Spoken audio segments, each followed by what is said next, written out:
love sleep more than you love success. And I'm here to tell you today, if you're going to be successful, you've got to be willing to give up sleep. You got to be willing to work off for 3 hours of sleep, 2 hours. If you really want to be successful, some days you will have to stay up 3 days in a row. Because you got to be willing to work off for 3 hours of sleep, 2 hours. If you don't want it badder than you want to party, you don't want it as much as you want to be cool. Most of you don't want success. You don't want it badder than... I don't know how many of y'all got asthma in here today, but if you ever had an asthma attack before, you short of breath, SOB, shortness of breath, you wheezing. The only thing you trying to do is get some air. You don't care about no basketball game. You don't care what's on TV. You don't care about nobody calling you. You don't care about a party. The only thing you care about when you're trying to breathe is to get some fresh air. I'm not eating like I eat at home. That's why you're about to go to the next level, because if you keep eating like you ate at home, you will keep being a boy or a girl. It's time to become man, woman.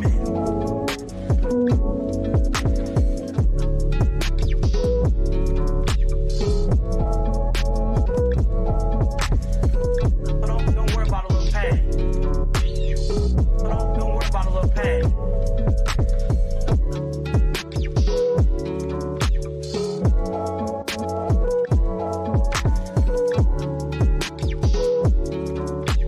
I'm saying to you today that there are some of you, if you give up your cell phone.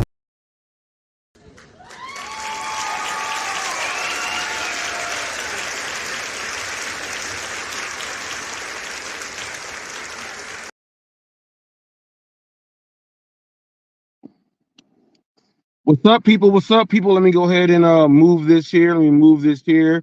We are up in the building right here. Thank you guys for tuning in. Hot Facts with Robert Reese. Got a really good show today. Going to talk about some things that can actually help you out. Help you out. Now, we all know I've been covering, I have the Hollywood gig news side. I've been covering Pedro Doordash Santiago and No Bumper TV. People, that's one part of what I do as far as the entertainment value, but things really do get heated up out there, and I cover every aspect of what news is. So for those of you who do not know, my name is Robert Reese. I am Hot Facts with Robert Reese, the official news channel of the gig economy. Self-proclaimed, self-attained, and everyone knows it now. So because everyone does know it, I'm out there doing it more and more and more. The most videos, period, because there's news every day. So if you want to go ahead to figure out what's going on, like the Mic Drop BBQ says, if you want to see what's going on all in the gig world, just hop on this channel and yep, you'll know everything that was going on in the gig world. That's what Mic Drop BBQ says for one of his promos for me there, people. But it's true. From the tech side, from the business side, the customer, merchant, driver, business side, tips, things like that. We cover everything and let you know what's going on. Any class action lawsuits that might be going on, Make sure, people, when you are listening to the radio and they say, hey, are you a delivery driver and this and that, text this number here. Don't think that you don't belong when they say, have you been driving for at least 2 years and they name like 5-6 apps. Don't be afraid to text that number and just fill out to see what happens.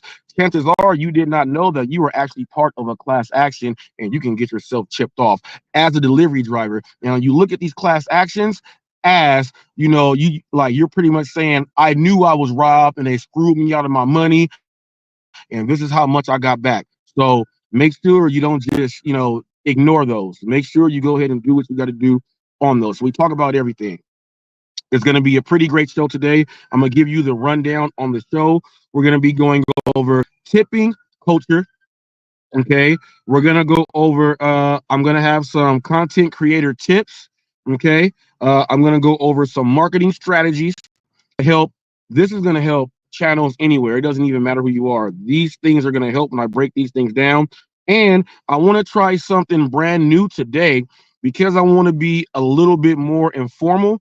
And I'm going to be calling and asking upon people out there who are brave enough, okay, to get involved in, I have it titled there, live role plays with DoorDash, live role playing with DoorDash drivers. Certain situations come up, just like you're in a W-2. We don't have that available on any of the apps. So why not try to create that yourself? When you work for a W-2 and they have the ongoing training that you got to sign those papers. Then they got to make sure that you went through the training, you watched the videos. There's going to come to a point in time where some places that where you work, you're going to be doing role plays, and they'll say, hey, um, let me get first they'll ask, let me get two people up here to come role play this situation here. And no one's going to raise their hand. So they'll do it themselves, and then they'll say, okay, let me get someone up here. No one will raise their hand, right? Because they're afraid to actually be in front of people. But in this situation, you have to be in front of people because that's what you do anyway. So they'll say, raise your hand, and no one will, right? So then they just pick people. Well, let me get Steve. Steve, let me see you back there. I see you acting like you're looking away. Let me get Steve, and let me get Jake. Let me get Steve. Let me get Jake. Let me get you guys up here. This is the scenario that we're gonna do. You are gonna be this role. You are gonna be this role. Let's go ahead and role play.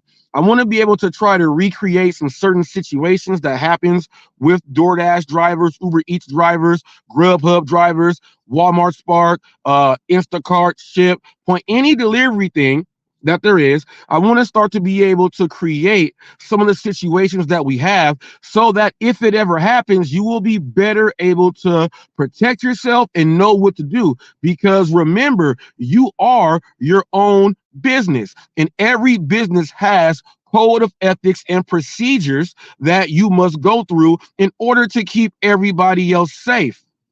Okay, and knowing what to do on the job. So later on in this live, I'm going to open it up for the live role plays to see who wants to come in and role play and go through some situations and scenarios that other delivery drivers might be going through. But when they watch it on YouTube, here is what happens. They see the negative thing and then they start doing negative. What if we start teaching positive solutions for things that go on to help people out there? Okay, so we will be doing that at the end, the role playing. And if I got to role play by myself and be Eddie Murphy and be up here and Nutty Professor playing every single role, I'm in Coming to America, I'm playing every single role that Arsenio Hall is not, then I may have to do that.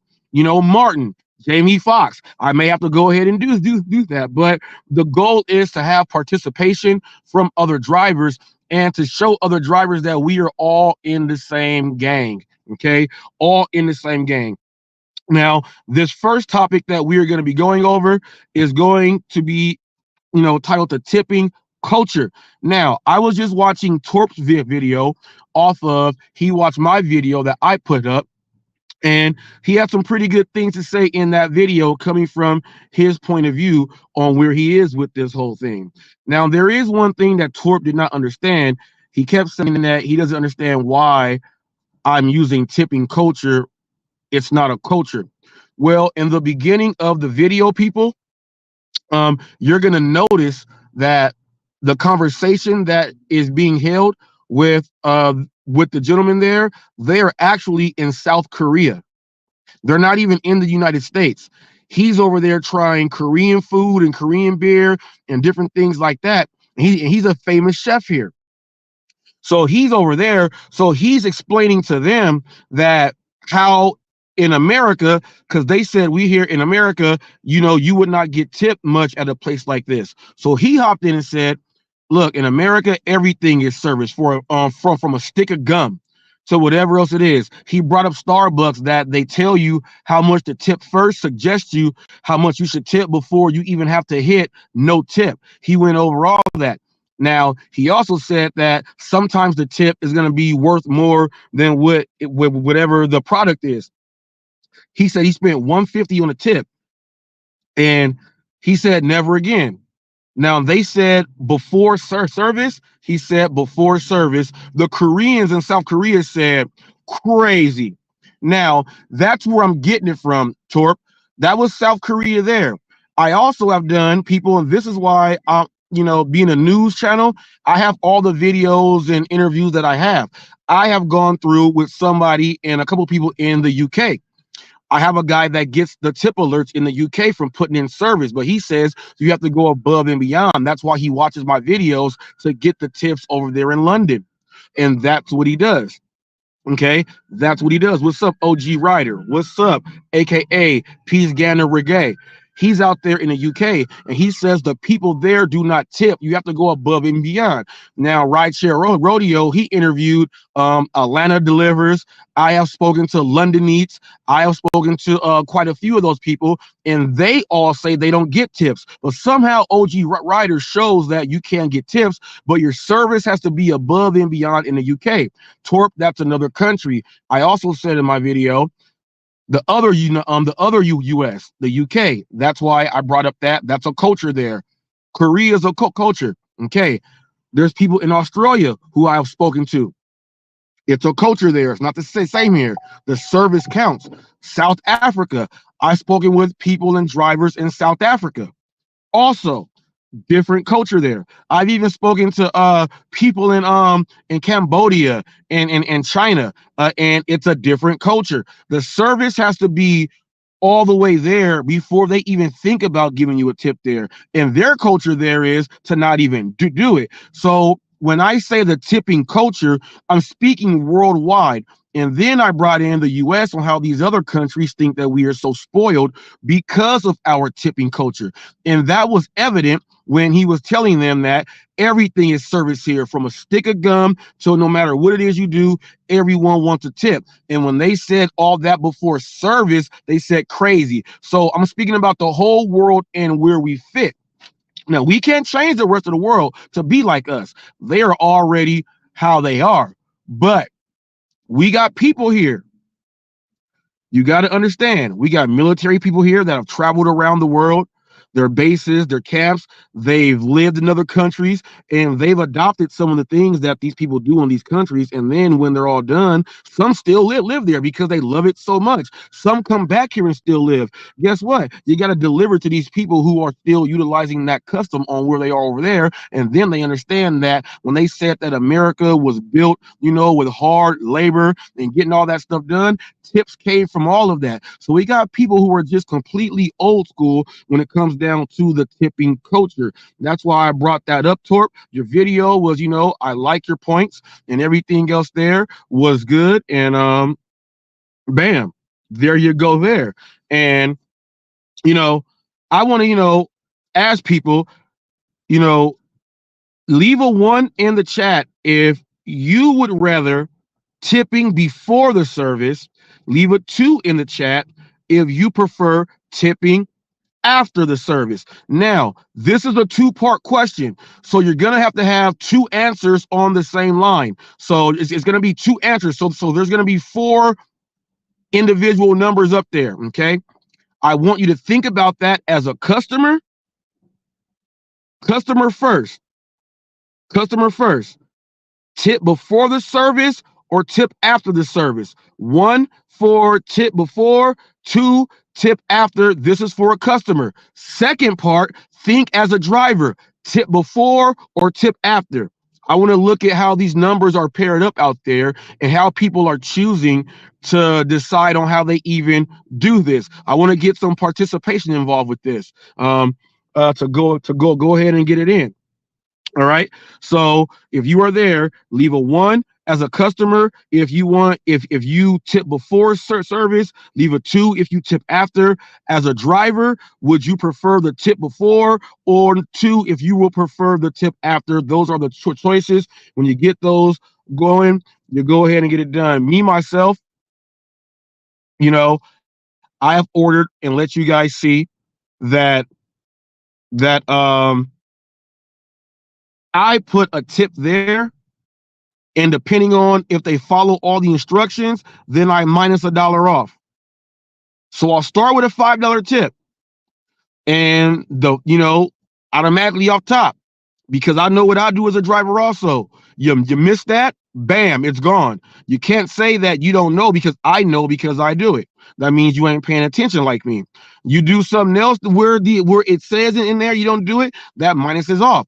I have people that have gone all the way down to no tip because they just did not do it. And when they don't want to come find your house and all that other stuff, you go ahead and that minus is off. Your customer service. Are you hanging up on me in mid sentence when I'm speaking to you? To you, all that stuff can get you minused off.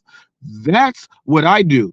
Okay, that's what I do. Now, Emilia says, now that's a one as a customer or for both.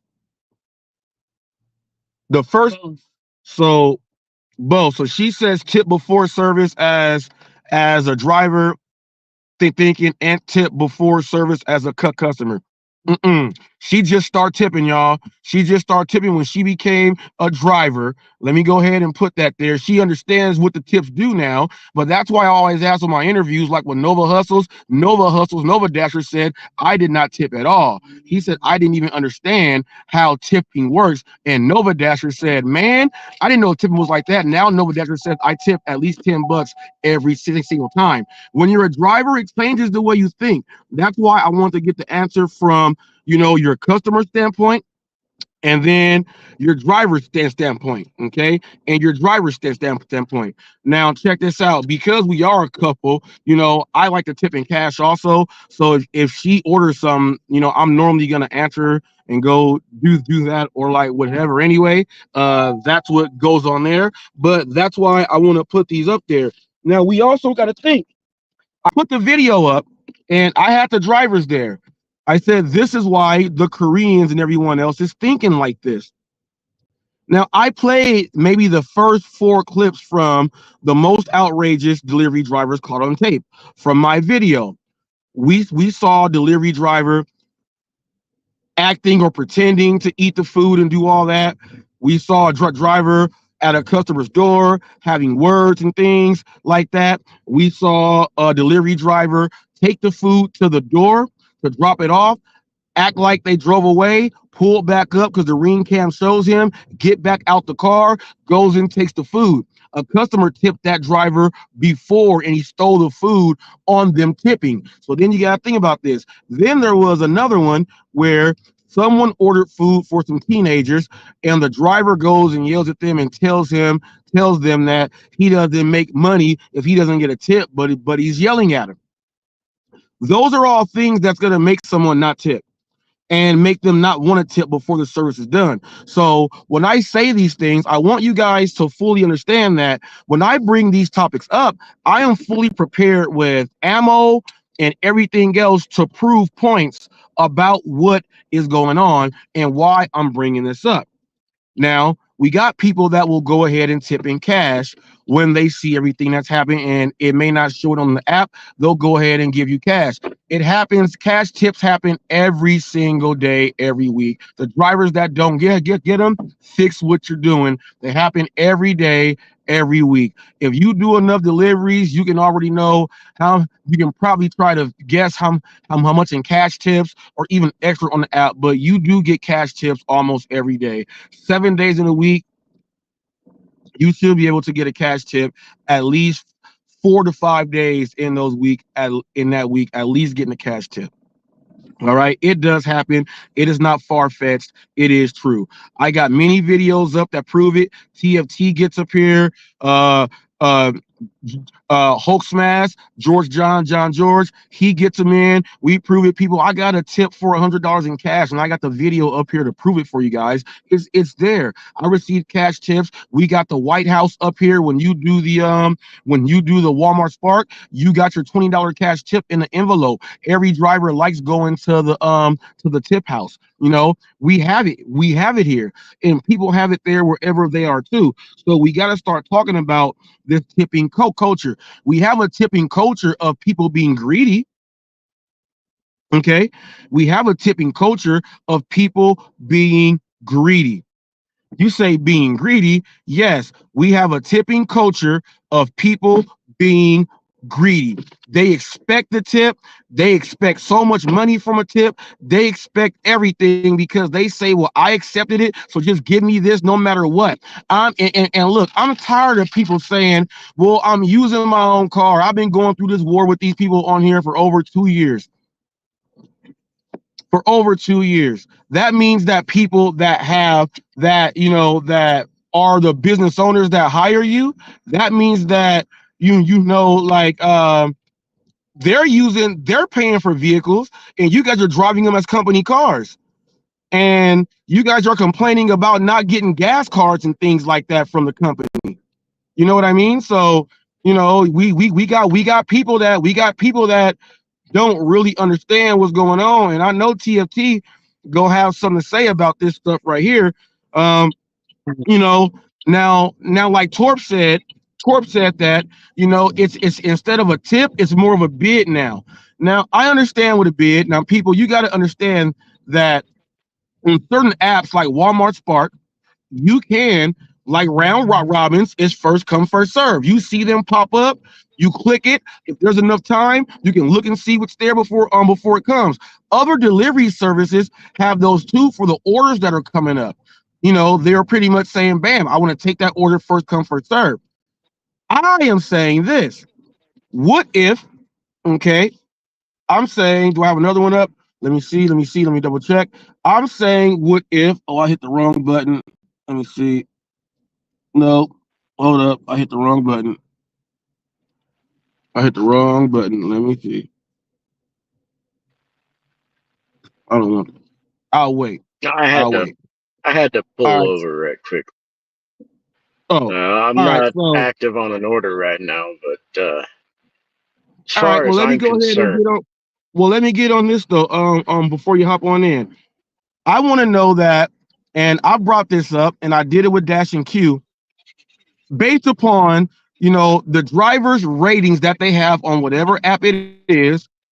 If a driver's around in an area and someone wants to make an order as a customer, they can look at the ratings of the driver. Now, if a driver is further away, it's going to cost a little more from that driver, but that driver is going to get that pay. The customer is like, okay, I want that driver. The rating says this. The customer wants that driver's going to do it. Now, I feel, if a customer can do that, it may fix some things there.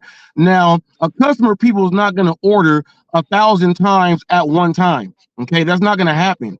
They can't order, from all the restaurants at one time. When that customer is hungry or whatever they want, they see what driver is there, they click that driver is going to get put in the queue. Now, some drivers would say, well, that's not fair because they're going to pick that driver all the time. Well, that's a benefit of having your ratings up. The benefit of having your HR up and everything is to get the orders before all the other drivers that don't have good ratings. So if your ratings are able to be up there so that customers can see, this would make it so that customers are actually a little bit more happy when it comes down time for them getting their service.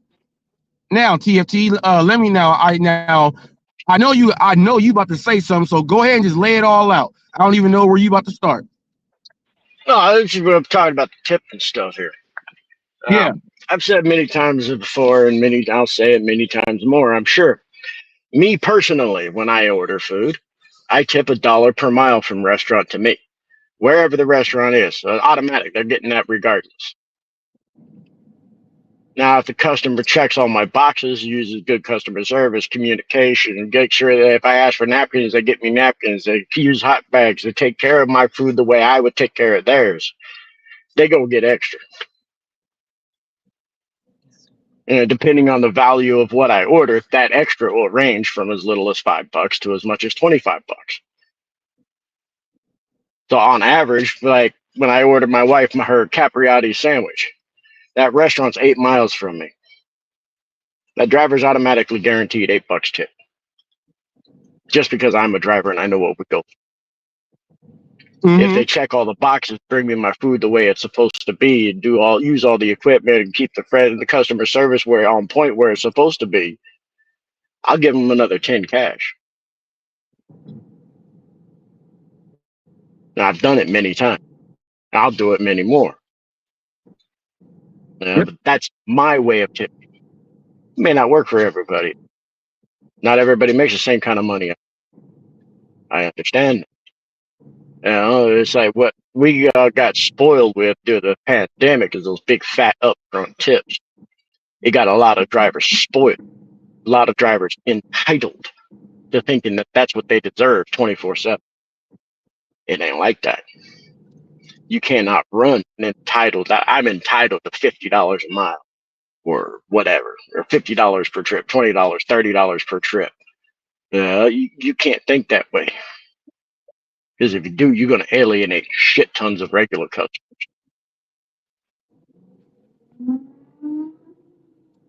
True that. And there's a lot of drivers who would alienate me as a customer because all I do is tip $1 a mile in the app up front. Now, all the drivers who come to deliver to me, they have most of them, except for one, checked all my boxes. Every single one of them got an extra $5 to $15, $25 on one driver because it was a fairly large order. Oh, hold on. Yeah, I'll do that. Sorry, just accepting an offer. But that's me. That's the way I do things, and that's the way I recommend people should do things. If restaurants within a mile of you, tip $1. That's fine. I'll take it all day. Restaurants 10 miles away from you, tip me $10. DoorDash's little base pay plus that, we're more than happy to take it for you. If I can get a guarantee I get at least $1 a mile tip from a customer, I'm happy as hell all day. But tipping is not mandatory. Again, tipping is a gratuity. Right. It's an act of thanks for services done. All right. So do I believe we should be tipped up front? No, I don't. Nobody should be tipped up front. Because you don't tip your waitress when you walk into the bar or the restaurant before you sit down and have your food. You don't tip until after she's provided the service for you, or he, whichever the case might be. So why are we drivers any different? You don't tip your pizza delivery driver from Domino's or Pizza Hut or Me and Edge or whatever up front before he hands 90% of the time anyway. Most people tip their delivery drivers in cash at the door. So what makes us so special as Uber and deliveries gig workers? We're not. The only ones of us that can claim to be special are the ones who take pride in the work and do everything to the best possible ability to make sure our customers are well taken care of. The only right we as drivers have is to accept or decline. That's it.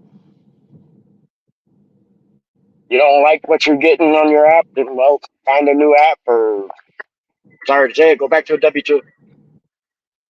That's all there is to it. That's my opinion. You don't like it? Yeah. Well. Yep. Yeah. It's and people got to understand. Let's say you got someone coming to fix your house. They're supposed to paint the house and do some plumbing work, and it looks like they did a certain job. You're like, oh, it looks good. You gave them some money until you went down there, to the basement, and you said, oh, they got over on us. They didn't do none of this shit right. We ain't gonna pass code. Well, you tipped them ahead of time, and they said, dummies, suckers, we out of there. And guess what? You also hired a fake business. That's what happened. Now that's why I was saying for the ride share. Well, that's why I was saying about the drivers. You said what makes us any different from the other drivers, and we're not different. I was saying, the drivers that always bring up, I'm using my own car. But if you work at a W-2, you were using someone who started that business up, his cars. Now you're complaining about you don't get a gas card with that card. You know what I'm saying? So everyone who has a business is using what they have to use for that business. So I would like people to stop using your own vehicle, because when you order Amazon and stuff, that company is using their business, but no one even tips the Amazon drivers. They have to ask, they have to go ahead and ask Alexa if they even know about that. They don't. The UPS drivers don't get tipped. That's not true. I tip most of my drivers. The UPS driver don't get, the mailman don't get tipped. The UPS driver, the Sparklets water dude does not get tipped. Those people don't get tipped like that. They don't. They don't. That's why when I brought it up, and I wanted people to know about that, when that Amazon driver won $25,000 and was matched 25,000 to go to the charity that they want, the $25,000 was given to that driver based upon all of the engagements and that they had with the customers who they were dropping off to. So customer service got a driver 25,000 extra dollars, and they do it every year. So when I brought that up, people, that driver got $25,000 worth of tips, and ain't not one person outside of HotFacts spoke about it. You know, and it was based upon the service that that driver was giving to the people and the interactions that they took from the text messages to see how the service was. That's how that driver won 25,000 people. There's drivers that are doing this gig work and they're doing it on the side or something, and they're not even doing $25,000. This person got $25,000 based upon the service that they were giving to the customers on that route every single day. So, you know, that's where I stand. I feel that, you know, do everything right, you'll get your tip right. If things are wrong, it's not going to look right. I like doing a service to make sure, you know, it's stamped, you know, and then go from there. That's just what I feel. Yes, sir. That's my opinion. Yes, yes, yes. Now, I got a question here for you guys out there. Yesterday we spoke about I gotta get this spark shot done. you I'll catch know, you guys. yep. Yesterday, people, we spoke about ringing the doorbell, and I put up a poll, and think 50 something percent said, you know, it has to be in the instructions. There was another like 18 or something percent that said no, and a little percent said yes. My thing is this, because I forgot to bring this up. Now, my wife says that, and there's other people that have said this too, and some mentioned it a little bit yesterday. Non-contact. Does non-contact mean you don't ring the doorbell at all, or does no contact mean, you know, it's going to be a leave it door? They don't want to face-to-face, but still ring the doorbell. So I know there are some people that say no contact means no nothing at all. So if you believe no contact is cutthroat, that's it, leave a 1. If you believe that no contact is no contact but still ring the doorbell, leave a number 2, because that is a good question there. That is a good question, because he just had a no contact, and the people had some dogs in the backyard, and they just start barking like, I guess they can smell delivery driver. The dogs start barking. So she didn't ring the doorbell, but the dogs still barked. So that's why I want to bring that up, because even if you don't ring the doorbell and you have dogs, your dogs can still bark, even though you say don't ring the doorbell. So that's why I want to bring that up. So, you know, should we be taking no contact as cutthroat, no nothing, or still ring it? That was that there. The link is up. The panel is open for anybody else who wants to go ahead and join in on these. I want to put that there is a link up there for Dashing with John. He has a video titled $1,000 per week, okay, on Doordash, tips and tricks. He's giving out some, I mean, the dude knows what he's talking about. He's been driving for over 5 years and some change. He knows exactly what he's talking about. If you are an experienced driver, you will understand what he is saying, because he's saying things, but he's speaking in experienced driver code on certain things. Very, very great video. He is right now about to hit the 500 subs mark. No Bumper TV is already at like 515. When I got to No Bumper TV, he was at like 275. When I got to Dashing with John, he was floating around. I think it was like, it's like 300 or something. Yeah, I think it was like 279 or something, around 300. They're on the fast pace. They're already hit the mark to where they can get monetized for the first part to 500, but the watch hours and all that stuff has to go ahead and get on in. And when these two get done, Dash and Q When I got, when I got with him, started doing the promotions, he's up at 3,600 subs right now. When I started working with Dash and Q, he was at about 389 to 400 subs. He's now at 3,600. Took in a lot of the stuff. He's working well with them. The next person that's pretty much gonna hit, by the way it looks, is going to be No Bumper TV or Dashing with John. They neck and neck. They go back and forth every day, but they will be the next two content creators that I've been helping with the promotions. And like I'm covering the whole story with Pedro and everything with No Bumper. He already had a thing going on with me about, him, No Hop Back Gang, and then switched that into the Pedro story. He came back at me with the No Hop Back Gang with another remix of a video that he did of mine that he did about 2 weeks ago to keep it going there. People are subbing to the channel.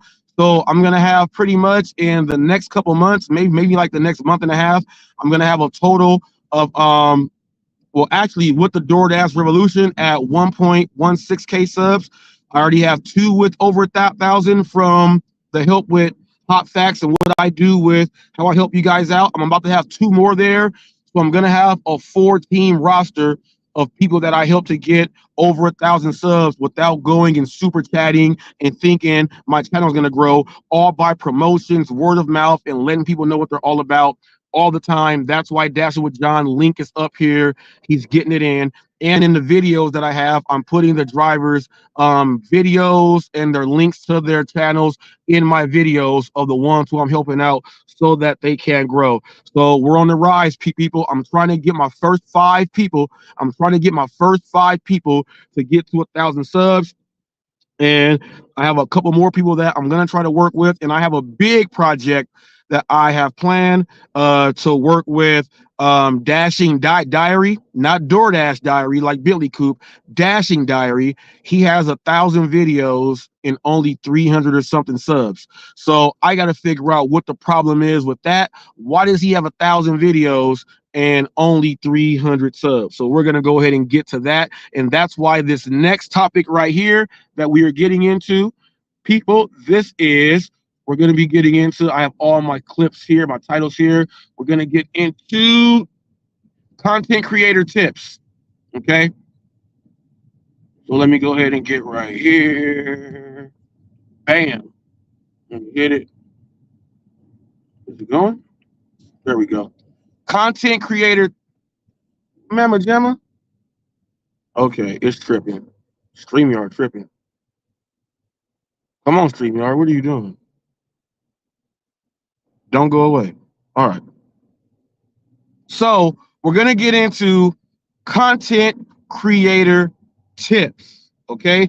But before we get into content creator tips, Emilia, can you go through the comment section and read some off if you can? Oh, I damn it. I'm an idiot, people. I'm an idiot. I almost had her look at a phone and read while she's driving. That was my fault. She was like, I can't do that. And wait. That was a good one. I'm glad she did that because that would have been crazy. We would have been talked about so much if you would start reading that. Then y'all would have had something to talk about. Let's give them something to talk about. Nope, that did not happen. So we're going to get into content creator tips. Now, in these content creator tips, we're going to go over certain things that's going to help you out as a content creator so that you know what's going on in the whole shabam bam, okay? So if you are a new content creator and you say, man, I just hopped on, I want to start putting videos up. First, I'm not going to start talking about your titles. I have a whole video on that. Make sure you have your titles. First of all, title your video with something that is going on with the video. Title it as your overall message with the video. Title it as someone, when they watch it, they know that's what they're watching. Make sure you go ahead and do that first. Title it right, people. Just title your video and then put it out. Everything else you're going to be learning on the fly. So there's nothing that you're going to learn like right at one time and say, okay, I know how to do it. That's not how this works right here. So frequency. You got to start thinking, how often do I want to put a video up? Well, you have to think about how fast does it take you to create, edit, and put a video up. Some people says it takes me a whole week to edit a video.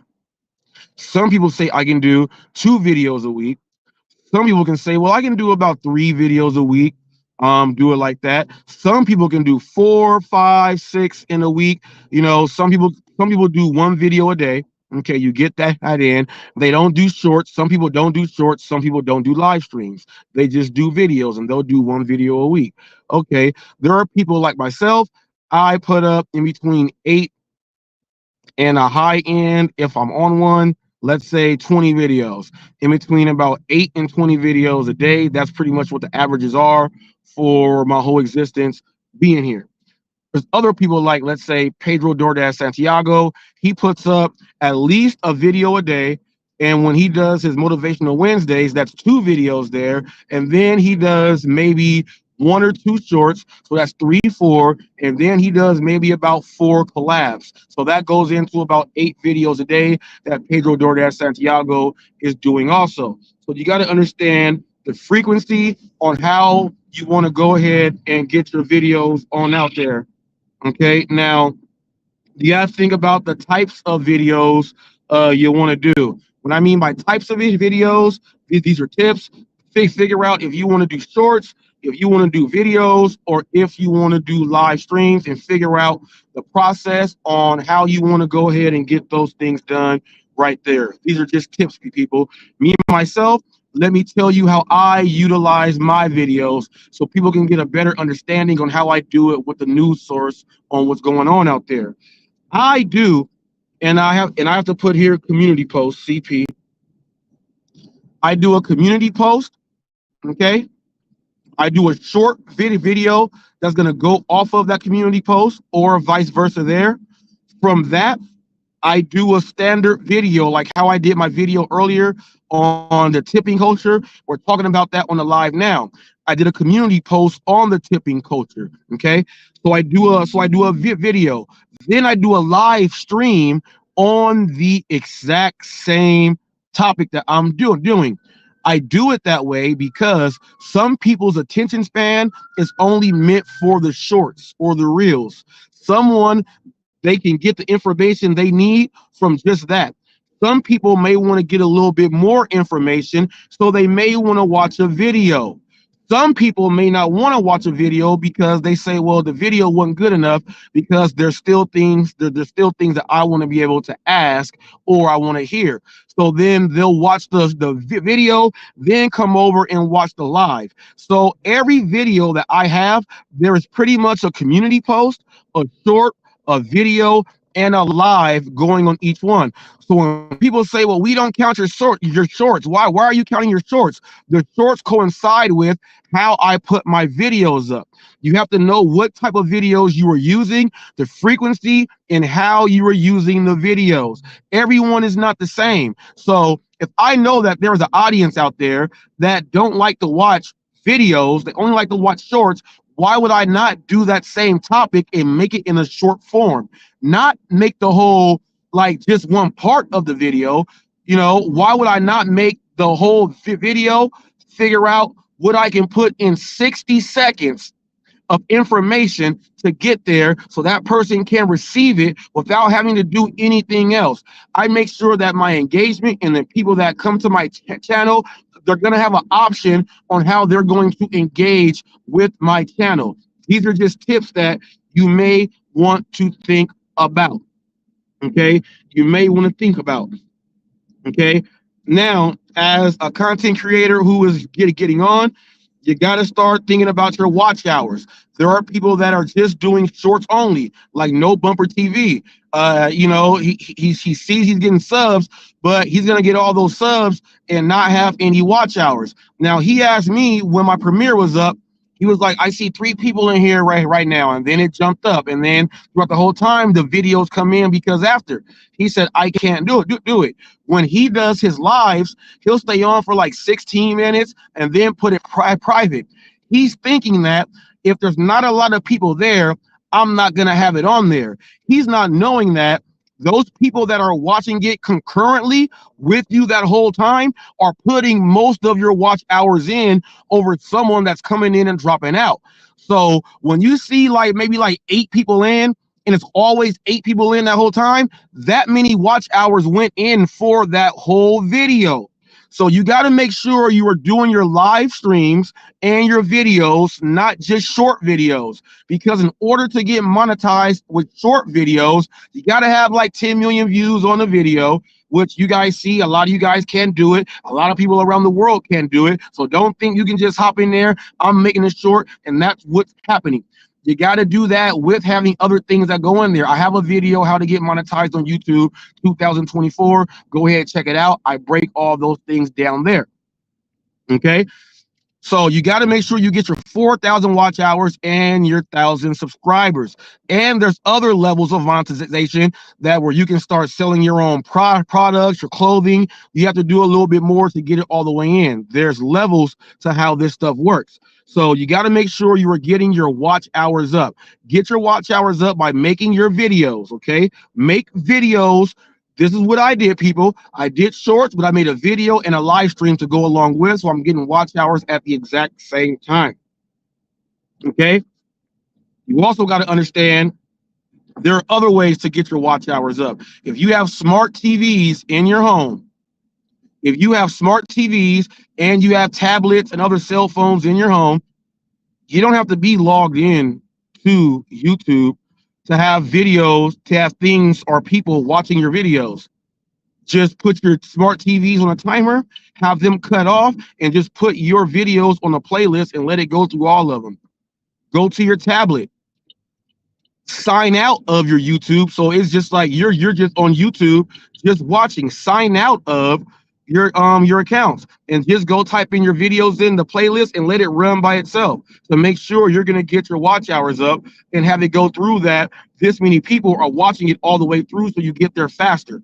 Now, message, these are content creator tips to help you get monetized faster. Okay.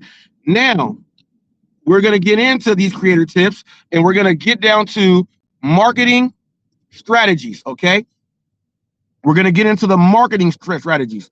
People, you guys know I'm a sales director. I've done it for a long time. I'm going to give some marketing strategies that help go into those content creator tips. We're going to get into the marketing strategies here. People, you all know I got notes on everything.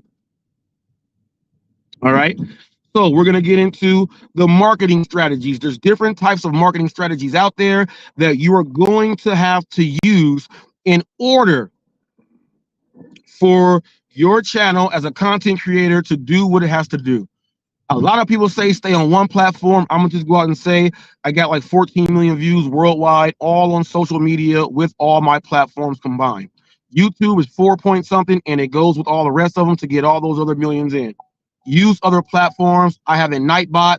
I have links here in my Nightbot for my other channels here that goes different playlists, different videos up. I have my Nightbot doing that. Okay, so make sure you're on other platforms when you guys are doing your thing. Okay, when you guys are doing your thing, that's just first and foremost. Make sure you're on multiple platforms. Now, and well, let me tell you this too. You know how they give you the 3 rule, do 3 posts, 3 videos? I don't believe in any of that. I just go. I just go, and I have no conscience. I just go. Let's say someone has multiple things. Now, you know, when you have a software service that you are using to edit your videos, when it's done, it has all the apps that they can, upload to this app, upload to that app. Once you upload it to that app, go back, then upload it to the next app. So just get into a habit of putting the same video up on the other platforms. So the exact same video is there. Okay. Now, in those videos, for that same video, when you go in, you just put the other link like YouTube. So if they know that it's on YouTube, they can go ahead and watch it there. They can go ahead and just do all those things. So just do one video on each. Same thing with the reels. Same things if you got a post, put the same post on all of them. So you ain't trying to say, oh, wow, well, we got followers here, not subs. It's the same thing. Give your message to everyone so everyone knows your same message out there. That's how it works. All right. That is how it works. Now, I'm not even in the chat right now. Let me see. I see a blue thing up there that says something. Let me see this right here. Oh, that's 20 delivers.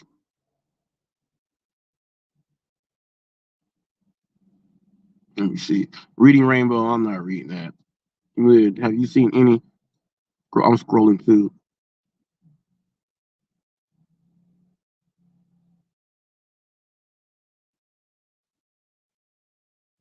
Okay, okay. I'm at 34,000 subscribers on my real channel. All right. Okay. On your real channel. What's up, Torp?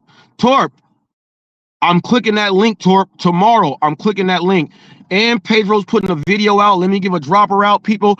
Pedro was supposed to be putting a video out tonight at in an hour for a reply to No Bumper. So I'll be watching that also, people, to have the next phase of the series going in. All right. So we got those strategies there. Now let's get into another one that I'll just say YouTube.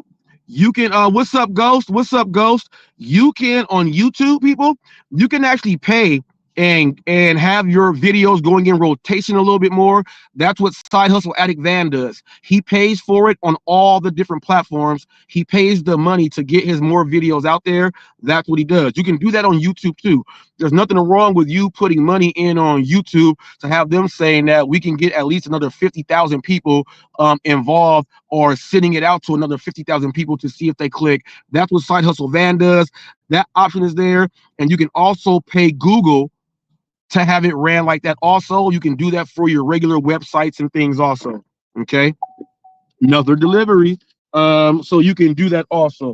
So I'm gonna just go ahead and just get those out of the way, because the very first one that I'm gonna get into for us all. Okay. Let me see. The very first one that I'm gonna get into is direct marketing. Okay. Direct marketing, face-to-face marketing. Give you an example of this. You're a canvasser.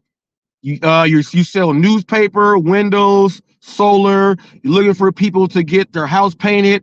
You're trying to get people to donate to charities. You're in front of the Walmarts, the CVS's, the Vons. You're in front of all these places here to try to get people to sign up on your tablets. You're trying to get people to sign signatures. Everything out there, that is face-to-face direct marketing. Let's say you are a vendor for an alcohol company. You're going into different stores to try to get your products in there. That is face-to-face marketing. Let's say you have a new debit card machine that's more efficient than the one that they have. You're trying to go there to get them to put your machine inside their store. That's direct face-to-face marketing. Direct face-to-face marketing. Here on YouTube, I like to do direct face-to-face marketing when it comes to getting people to subscribe to my channel. When I first started, the goal was to get 5 people every day face-to-face from me speaking with them, and me getting the ability to have them go on their phone or let me click my channel on there and have them subscribe. My thing was to get 5 people every day with the direct face-to-face marketing. If you truly have a channel that you feel is worth listening to, that someone should listen to it, you should be able to pitch your channel. You should be able to pitch your channel. People, you may have to write down what your pitch is, what your slogan is, so it can come out of your mouth every single time that you want it to. You know, like HotFacts, you know, is my brand. HotFacts is much more than a brand. It is the truth behind what you stand for. Okay, that's HotFacts. If you can stand on it, those are your HotFacts. You got to be able to have what you do, your opener, your closer. Some people have to write it down, which is why in call centers, they have people read a script until they can make that script their own, to put all that information into their own words. You start off by reading a script. Okay. Now, face-to-face direct marketing, you're gonna have to also have a KPI. That's your key performance indicator, or your index. Okay. How many people you spoke to, how many people you gave your pitch to, how many people did you get the full thing done with, and how many people did you close. You keep a record of all of that when you are doing your face-to-face direct marketing. So you're going to have to do that if you're trying to have your channel grow. Don't just depend on YouTube. Or I know a lot of people on here, we talk every day on panels. Those people are not going to really promote your channel and shout it out. They're just talking to you while they're on the panel. Don't depend on your family. Don't depend on your friends at all. They do not watch your material like that. If you ask them to help, they are not going to help unless they see money getting involved. That goes for family and friends. The people that will do that for you are the people that you meet out anywhere, a co-worker, something like that. You have a higher chance of them doing it than depending on family and friends, because that's where you can get stuck in a rut. Okay. All right. But you're going to have to make sure you get this. Look, some people don't like hearing that. The Dashing Investor says it also. I've been saying this for a long time, man. The only time going to your family works is when you're a little kid and you have the candy fundraiser in school. Your family is going to go ahead and buy that. We used to just go ahead and give it to my mom or give it to my Aunt Deborah. They take it to work. And while they're at work, the people at their job just come and buy it to help support, their kid. That's when that works. Okay, that's when that works. There, you gotta understand that.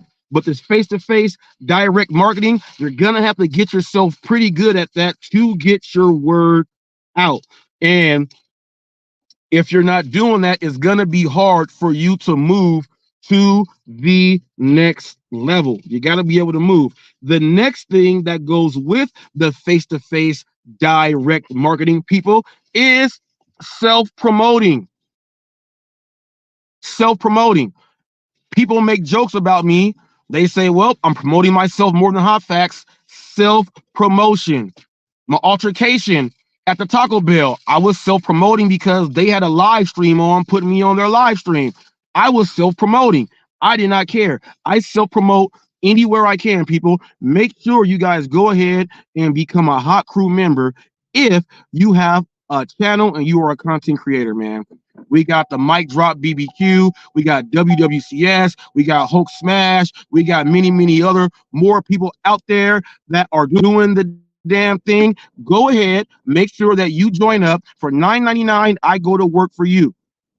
I make your videos, the promos, I come up with everything. I throw them all over the place on my social media platforms, putting you in the links, throwing it out, helping you to reach more of a crowd, get more people that might sub, get all that stuff in. You get to pick up and coming titles of shows, give your inputs, get one-on-one interview, lost episodes and member only episodes. You get the automatic replays to comments as long as they are not stupid and dumb like that. You get put in the Jeffrey Nightbot. You get all that stuff, and you receive a moderating wrench when you are on the Hot Crew for the $9.99.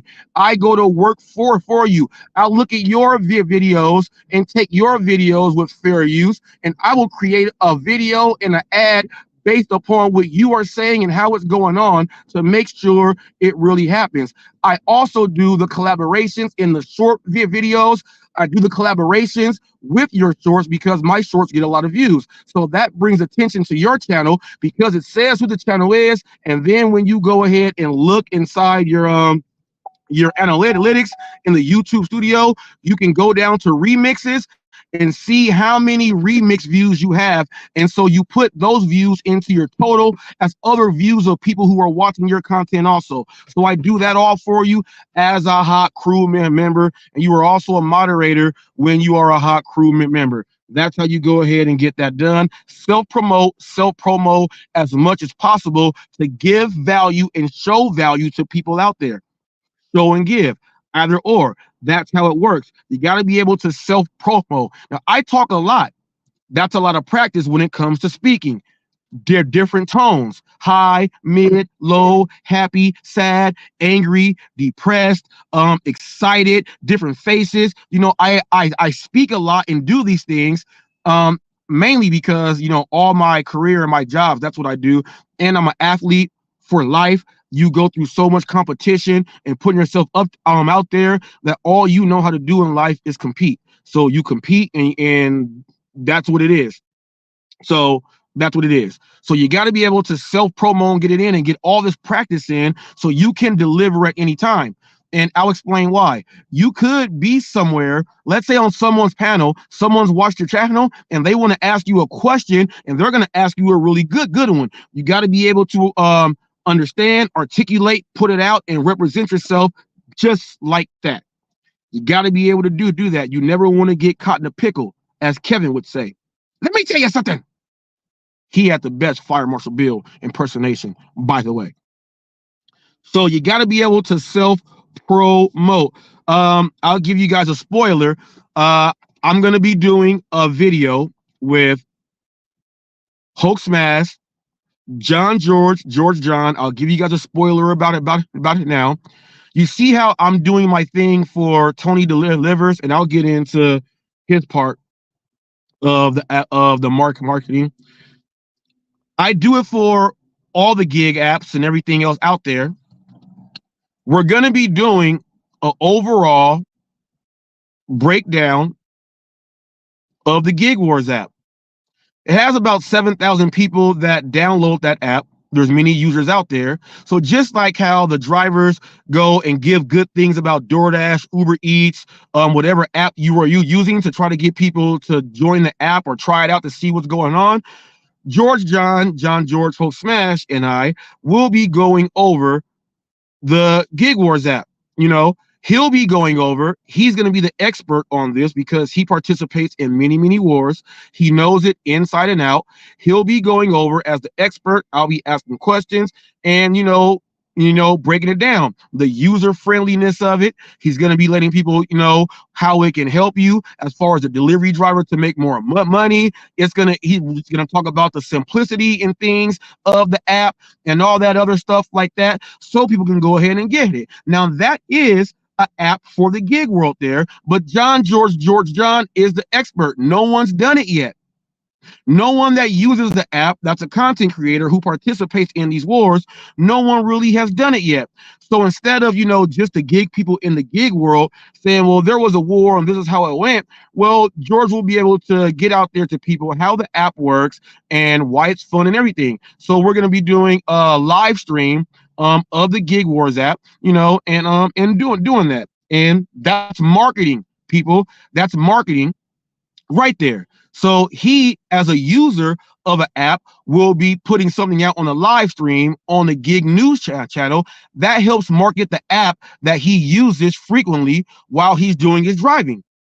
So that's what he's going to do. So we're going to do that. That's a spoiler alert. That's going to happen relatively soon. We have a show that we are doing tomorrow. Okay, and the show tomorrow is going to be on cyberbullying and doxing. We got that one. Then this one's probably going to be one right after that. So it's going to be 2 episodes as George George Hulk Smash. There's going to be 2 episodes of him coming up relatively soon, and we're going to be breaking that stuff down. But that's part of marketing also. Okay, so make sure you guys self-promote and do what you got to do there. Now, I'm going to get into the word of mouth. And that's why I brought that up with George George. He is going to be doing word of mouth. Okay. There goes Torp in.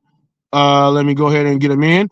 George John is going to be doing word of mouth. He's doing word of mouth for the Gig Wars app that he uses. So this is how word of mouth works, people. When you got someone that uses it all the time and they're on platforms and they can get views, that's how that works there for the word of mouth. So make sure that, I don't care, go on other channels, man. Look, you're up there talking, say, hey, everybody, my name is so-and-so, my channel is this is what I do. Then get straight to your point and talk about what you want to talk about. Like this right here. We have, and I always call him this when he hops on, the man, the myth, and the legend, Torpino, Mr. Torp himself. If you want to hear someone that is straight off the cuff, gives you the way it is and not like it was, he's never going to drown you out or freaking dry you out. He's going to go straight into the gut. You like it or you don't, but he's going to tell you what's up. If you want to hear the real that comes from some person's mind, go over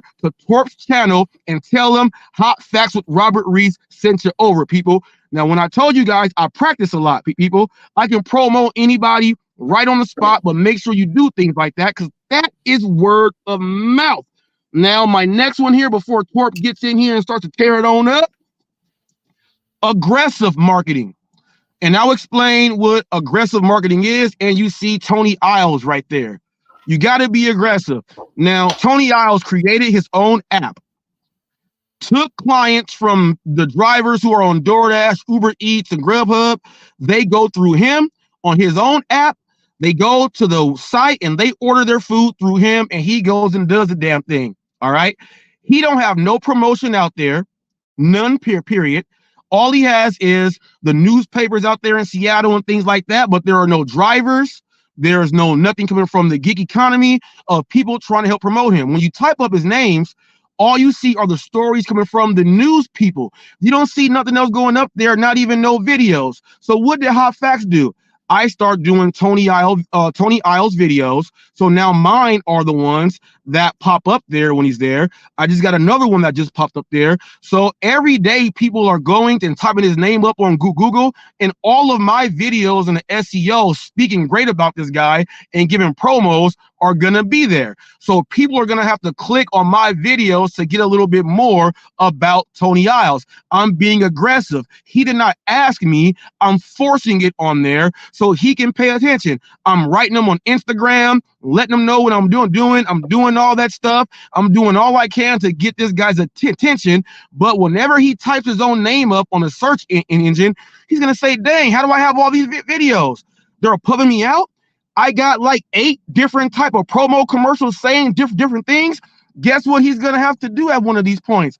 I got to reach out to this guy and see what's up, people. Now that the SEO has me there paired up with this guy and I'm the only person there, I am going to be there no matter what. And it's a way for me to get out there also. If he blows up and goes real big, people, and all of my videos are there while he is blowing up and getting big, I am going to be there receiving the subscribers and more people coming in to watch whatever else it is going on. So you got to be aggressive, and I am aggressively forcing myself onto Tony Isles by way of putting up good information and content about what he does for his delivery app. Okay, now we're going to get Torp in here. Because, and I think Torp, I think you're going to be good for this next part because I want to get into the tipping and all the other stuff so we can blow it up, Torp. But this is what this one's all about. Okay, I want this to be role playing. Okay, you in for a role play? Let's do it. All right, people, let me go ahead and put this banner up there because I forgot somehow. Thank you for participating, Torpino. Let me put this here, people. Torp and Reese are going to role play. All right, so let me hit that. Yeah, let me see. Role play. Come on, man. Oh, there it is. Why is it not doing anything? Take your time, homie. Don't even worry about that. Yeah, I'm trying to figure out why StreamYard is not. Nah. Don't even All worry right, about it. there it is. There it is. All right. I think I got it up. Let me see. Role playing. Here it comes. All right. So I want to do some role playing, and in my title, people, it says role playing. It says live role playing with DoorDash drivers. And the reason why I want to do this, because Torp, you well know, you go to these channels, man, and like you say, they lead you to not even the water. They lead you to the dried up well. Okay, they lead you there, and they speak about things, but there's never anything to go to really, try to help somebody out there. So I figure that if we role play, there's someone out there that may be going through a certain situation and it can help them out. So, if there's someone out there, and I need participation from people in the chat, because you guys are going to see Torp and Reese act really quick. And Emilia, you can, if you have one that comes to your head, I want you guys to pick a delivery scenario so we can role play this out. And, depending on what it is, I'll say, Torp, I'll be driver, you be customer, or we'll go back and forth. So I would like for you guys to type in the chat, this type of scenario or situation that happens, and you want to see how to get through it. Do you got one? Okay, Emilia is thinking. Okay, so Cruising That Dasher, I see you there. What's up, man? If you got one, go ahead and type it in the chat. I want to see what you guys say. I'll do one with you, Torp. Okay. Let's do I'll be the customer, you be the driver. All right. Now let's do this role play right here. All right. So you have on your phone as the driver, you have a note on your app, and it says leave at door, but it says hand it to me. Okay. Yeah. Leave at door, but the note says hand it to me. Okay. So I'm the customer. Okay. Oh, all right. And all right, we'll do that one. We'll do that one in just a bit of Cruising That Dasher. I'm the customer here. You're the driver. So the scenario is, it says it's a leave it door, but it says hand it to me in the note. I, am upset at you, and I'm texting you, and I don't feel like your texts are enough. So I give you a call about, you not handing me the order because you left it at the door. Okay. So I'm going to go ahead. Let's say I sent you a few texts already. You already got those. Now I'm going to go ahead and give the call. Okay. My name is Robert. We ain't got to change names. I'm Robert, and you are who you are. All right. So Cruising Dasher said, get him, Torp. All right. So I'm about to give you the call. Ring, ring, ring, ring, ring. Torp here, your DoorDash driver. What can I do for you? Hey, man, you did not hand me my food, and I don't see it here. It, like, where'd you put it at? Did you put it at the side door and not the front door? I wanted you to leave it with me, but I'm here. Well, did you put it at another door, or where's my food? Good question. I'm glad the customer asked that, because I think that is actually what's been missing. All these videos that we've watched, how many hours, how many comments? A lot, right? What we know is this. Before you even get to the merchant, the second that you accept an offer that makes sense, before you even get there, you already know your path. You're on to it. You see the path. I know the merch, and that area I know very well. So when you see, and we all do this on DoorDash, you don't see it on Uber Eats, but you see it on DoorDash, leave it door, hand it to me. Good question, boss. The truth is, the second that you see that, before you even get to the merchant, and this is what I think was missed a shit ton of fucking times. No, we're role playing, Torp. We're role playing. That's what I'm getting at. I'm getting there. You gonna let me do it? Oh, all right.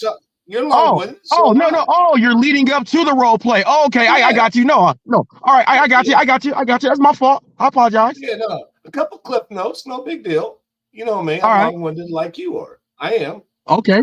And I think to myself, I need to go ahead and contact the customer before I even hit the merchant. I see in the instructions, leave at door, hand it to me. Which one would you prefer? As I'm thinking that, I've already left the text. DoorDash sees it. So now you call. We're role playing. You call. Where'd you leave it at? I was like, you didn't see the text? You didn't see the text. I didn't know where to leave it at. You didn't tell me. You want me to hand it to you and leave it at the door? Is there anybody in their right mind that would say, I left that text for you, Robert Reese, the role play? I left that text for you. Where would you like? Which one would you prefer? Because I have two special sets of instructions here, and they're both a big deal. They're a very big deal. So I'd be like to the All right. Well, like, did you not see my text, boss? There's your answer. Well, that's what I'm about to. That's all right. Now let me go ahead straight from there because you sent me a text. So let me pick up from where you sent me a text. Oh, my wife. Oh, wow. She had that scenario right now. That's crazy that she just got an order and it says that. Wow. Yeah, right. All right. So you sent me a text. When did you send me a text? I didn't receive anything. Sir, it should be in your chat. It's being recorded live, and that's for your safety and mine. So let me. Oh, all right, but all right. So, you put it at the side door? Why'd you put it at the side door? That's not my front door. I'm sorry. I tried to contact you, and DoorDash has made it very clear that we have a 5-minute counter. And if I don't know where to leave it, I'm supposed to leave it at the nearest convenient place for you. I am so sorry this did not work out. My apologies, but I did it at the best of my ability without hearing back from you.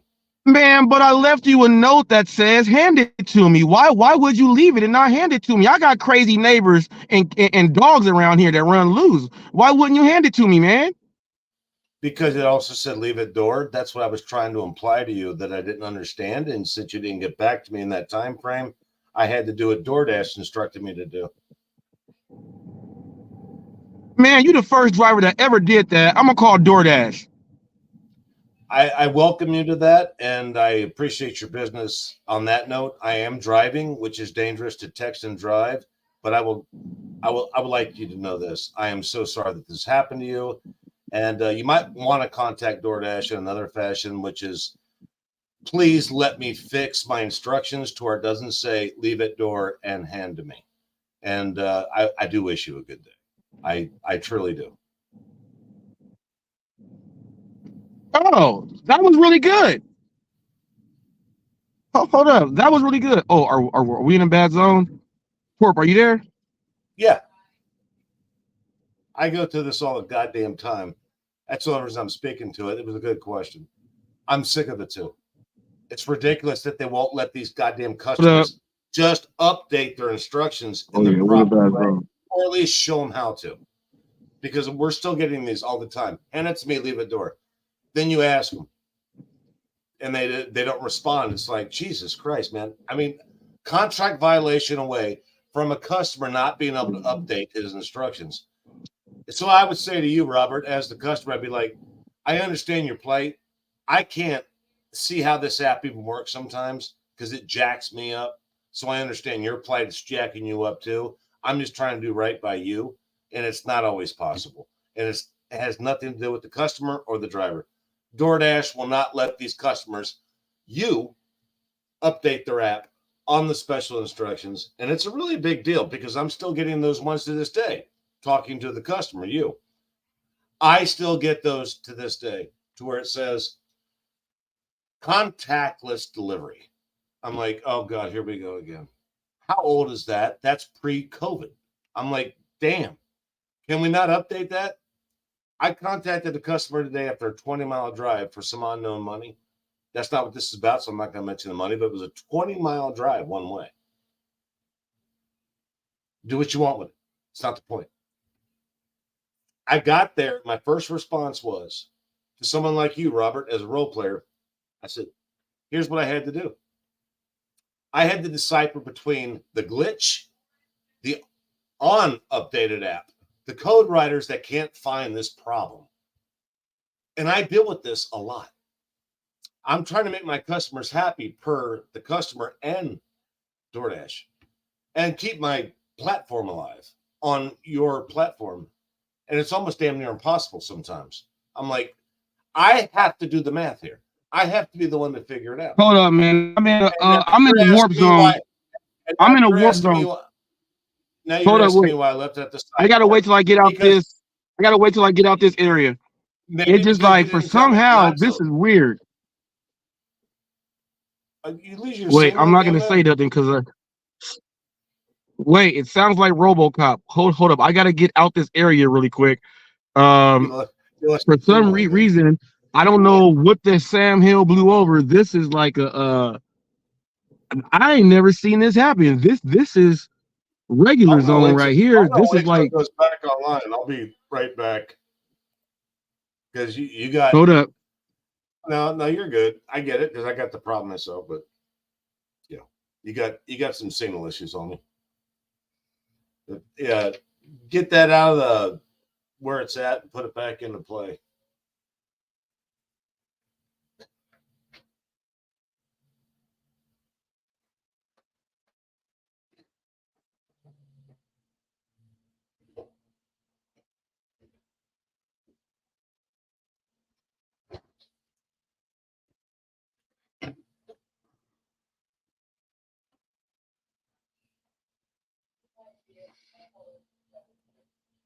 Well, I'm assuming since Robert can't be seen, I can't be seen, so I can really say something right here.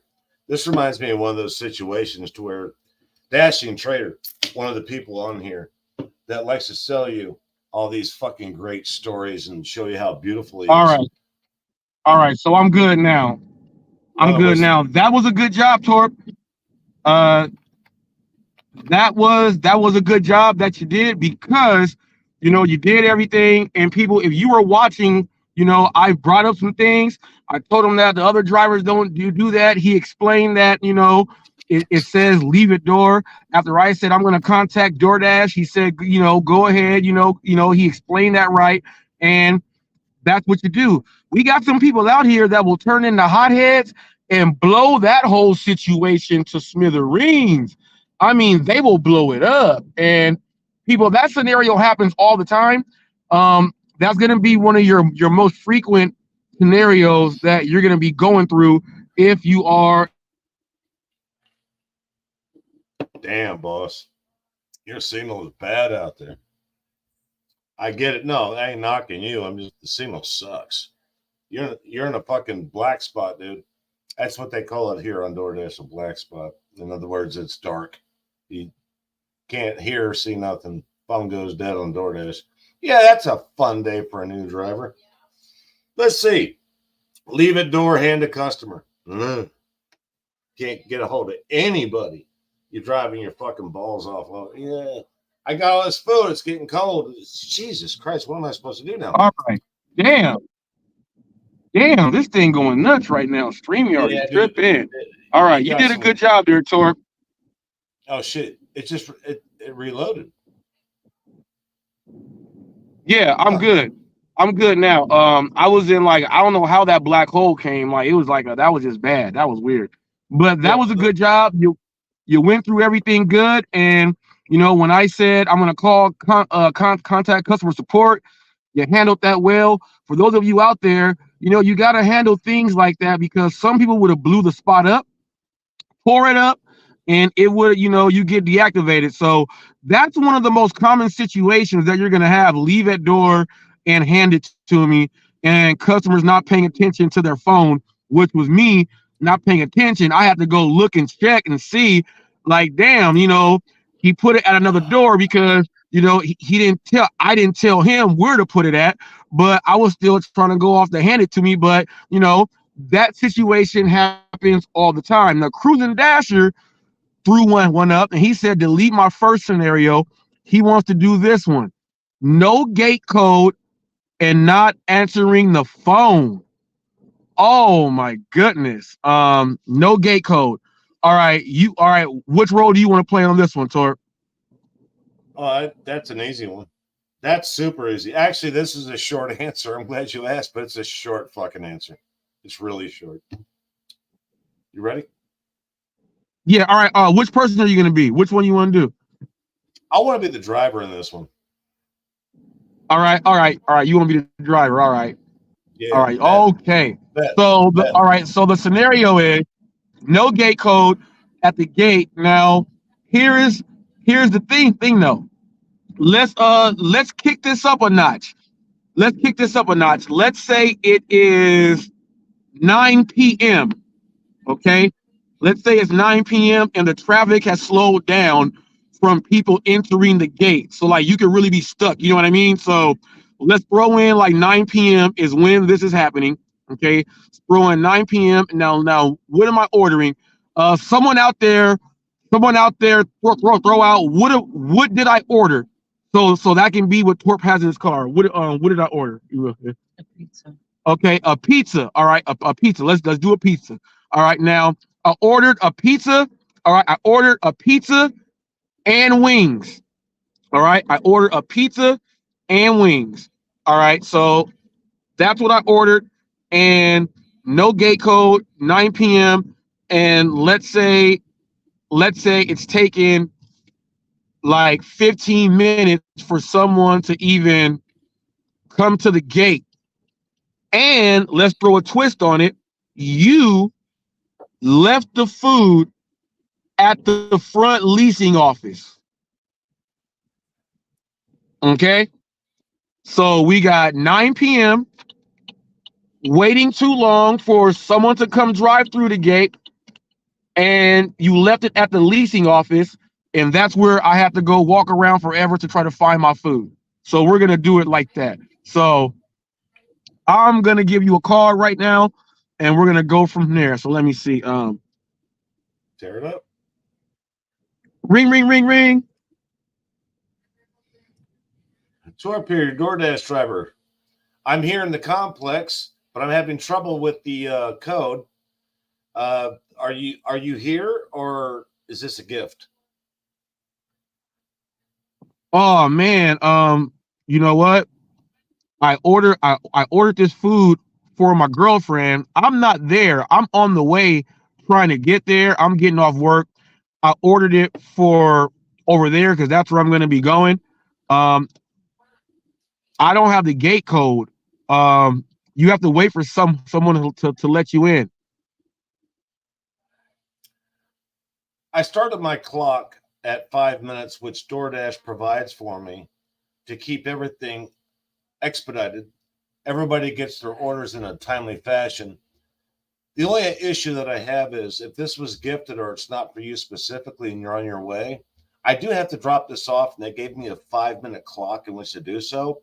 So I will be leaving it, if I have not already, by the time this text reaches you, to go ahead and leave it where DoorDash expressly mentioned for me to leave it at.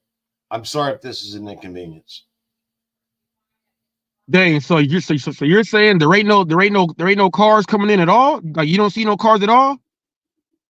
I actually, at this point, I already waited for 4 minutes and there hasn't been a car. And I don't want to just drive through because I want to get to my next order and also make you happy. Gotcha.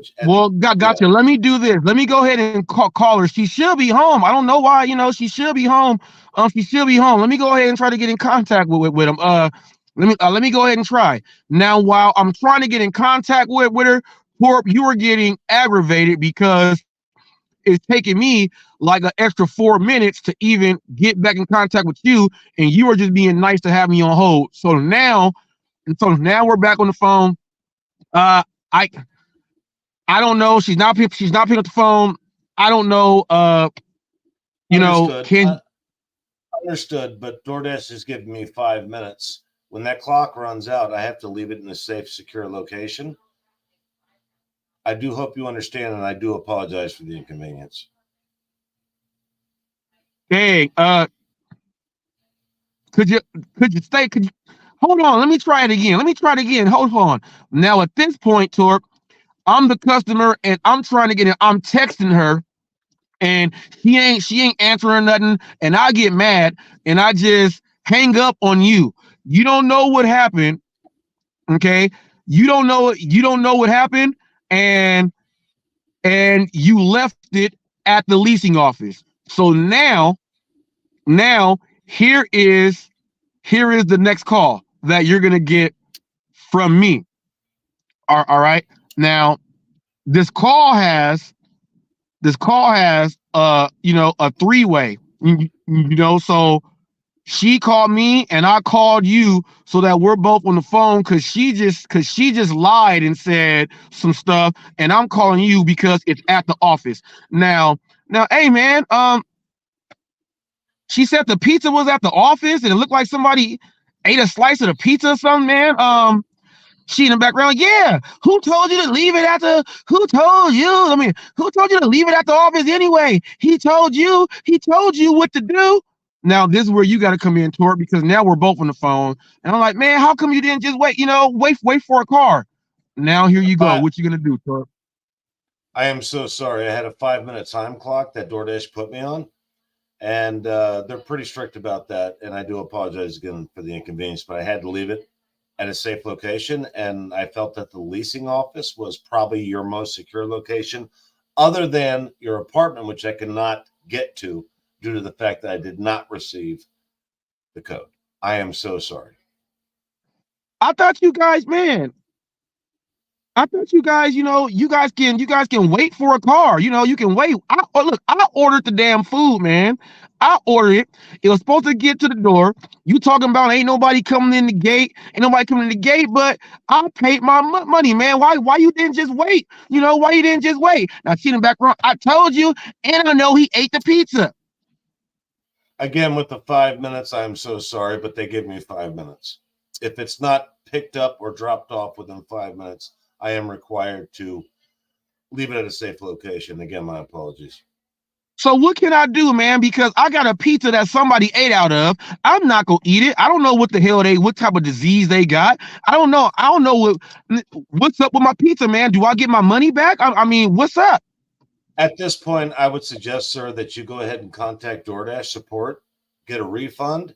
If you did not find the service valuable, my apologies again, but it's out of my hands now, and I do wish you a good day. How I do that? How I do that? And then yeah, bam. And then you just hang up, Torp. Yeah. You just hung up, Torp. Yeah. You hung up. Yeah, you're already gone. Contract. I already filled the contract. The contract has been fulfilled. Good job right there. Cruising Dasher says good job on that one. For people watching out there, throw a scenario out. I want to try to do these. You know what? I want to try to do them at least once a week because we watch a lot of videos and I want to see if some of these content creators are really real, what the stories they're putting up in their videos, so we can recreate the role play that might have happened on their delivery from that BS video we just watched. I would like to do that at least like once a week so we can try to see, someone's answers that might be going up. Are there any more scenarios out there that I would like to speak of something that's actually on my mind? It's not really directed towards what you just asked, but something that's been blowing my mind. So we got go ahead. Content. Floor is yours. Floor is yours.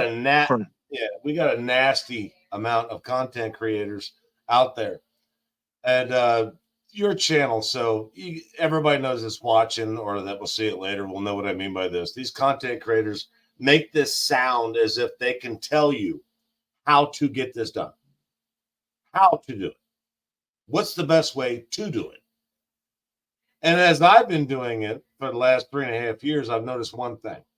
There ain't nobody that's going to straighten me out. There are some tips, some tricks that are good on the app, and we all know how the app is. I'm like, wait a minute.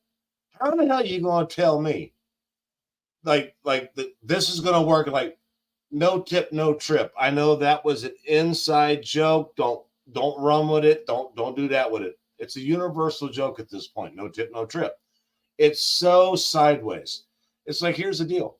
You got to order. I have to keep my app alive. I have to. This app needs to stay active. So I'm not going to listen to anybody that says no tip, no trip, or this is how you make $2,000 in a week. I'm listening to people that are like, have you experienced this glitch? Do you understand what it's like to hear bad instructions, read bad instructions, or talk to a customer in a hospital that is actually not working at the hospital that's actually in a room, and they didn't realize you can't just leave it at the door. They have to come down and meet you in my area. I'm like, there are so many logistics here in motion. The pie is huge. So for any content creator, any YouTuber that gets on here and tells you this is how you make more money, this is I'm like, wait a minute, you forgot that you're talking to 50 United States plus other countries, and you want to be exposed as somebody that has a great benefit for you if you just listen to them. I'm like, not one damn thing they said to me makes any fucking sense in my market. And that's where I started off. I'm like, our markets are different. How about talking about the glitches? How about talking about like our boy that I'm going to be apparently going live with tomorrow? The fuck is his name, Robert? Dude, I just met this guy. You know how I am with names. It took me 6 months to get your name right. What's his name? No Bumper TV, the gig machine. No Bumper TV. The grimiest dasher alive, GDA. Yes. Yeah. And that wasn't a knock on him. You know me. I'm really bad with names. It took me 6 months with you, Rev, Flex, a lot of these people.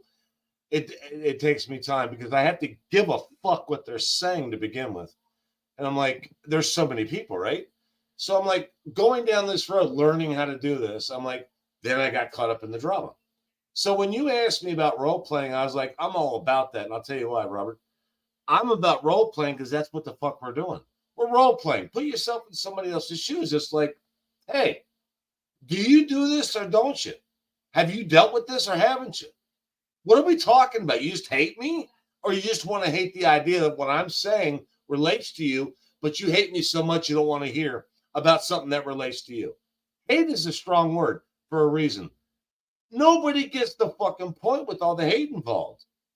Your channel sees it, mine sees it, Eli's has seen it, Flex has seen it, everybody's seen it. Ain't nobody special, man. We're all on the same page. We started off on the fucking same foot that we're on right now, but it all got jacked up. Everybody wants to be like, I got more views, I got more subs. This is not a knock on Robert Reese. You know where I guys stand. You guys know where I stand. What I'm saying is like, where's the point? Where is the point? The point is what Robert Reese just did, I thought was gold. Role play that shit. Can you imagine if you're aggravated in the car with the food, bad instructions, app is fucking glitching, and your customer seeing the same thing? Put the shoe on the other foot. You think he ain't seeing what you're seeing? That shit's a bitch to get through. And sometimes you do it to be a top dasher. It's $3.50 for 4 miles, 5, 6 miles. You're like, I wouldn't take one of those. Wrong conversation. You're doing what you got to do to keep your app alive. You want to be a top dasher and have dash anytime? That's what you got to do. What is somebody going to say? Like Bumper TV, like he gets it anyway. That's what I want to talk to him about. I'm looking forward to tomorrow night's live. I want to know because I'm tired of hearing Bumper TV talk about it. He wants the role play. How about all the dashers that cannot do what Bumper TV does? All the dashers. And there ain't one of them that said, I get priority access with a 7 AR, a 0 AR. I fucking cherry pick and get priority access. Bad message. Back it up. If you don't want to back it up, Bumper TV, don't come tomorrow. Don't come. Right. And I'm clicking. I'm clicking the link too. Yeah, I'm clicking the link, Torp. I'm fucking sick of it. He takes care of his kids. He's surviving. I'm like, dude, who ain't? There ain't one fucking YouTuber that does Doordash or any gig app that ain't surviving. Explain yourself or just say, I'm going to politely step away and admit the fact that me and Mr. Bet on You wanted some views. He needs to be monetized. Mr. Bet on You needs to be relevant again. The two of them together are the perfect peanut butter and jelly sandwich. If I'm wrong, let's let Mr. Bumper TV explain it. I will be loving to have him on my channel with you and have a real talk about this. I'm clicking it because you don't know why. I look when I know what Torp does, y'all. See, I had a chance to see what Torp does and to learn. So when he wants to bring somebody up, there's questions that he has that I've been covering this thing full out to the T as the head news source of the information there. But there are things that are there that if someone is watching, like Torp wants to ask some questions, he knows maybe he wants to ask me something and then go over this other stuff, right? So it's going to be great because if he does click that link, I got some stuff I want to ask him too, because Pedro says that it ain't none of my business, but he does have it. They heard Pedro say that. He shows it when it's there, and not no other content creators are talking about it. None of them. None. How in the fuck is it none of anybody's business if he's on fucking YouTube? That's the question.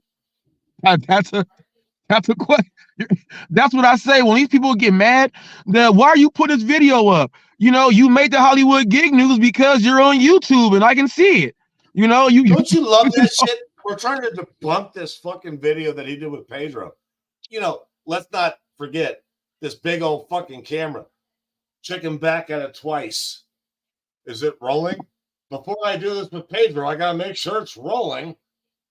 Man, what motherfuckers in the audience did you think did not see that? Of course you want it to be seen. You were rolling that live beam footage, man. Now, he gets an opportunity to respond to this. You notice I didn't say it was wrong. I call it questionable. That's what I do. It's questionable. Right. Get the manager response. You'll be there. And if anybody says, no, I just want it to be you and Bumper, I'm like, that's not really how this fucking works, man. That's really not. We saw what happened to Pedro and Hannibal. That channel took a fucking nosedive. Why? Because it's partial. It's partial.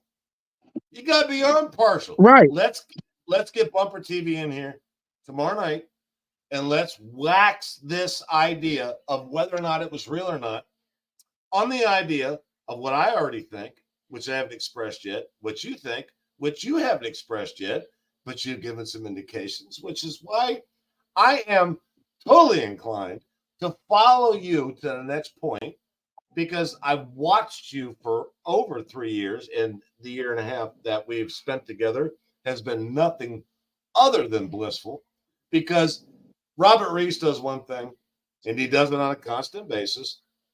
He does bring you the news. You might not like it. You might butcher it. You might fuck it up. You might say this. I get that. I do. That's an easy thing to do. That's an easy out. But I would not have found Bumper TV if that had not been for Robert Reese.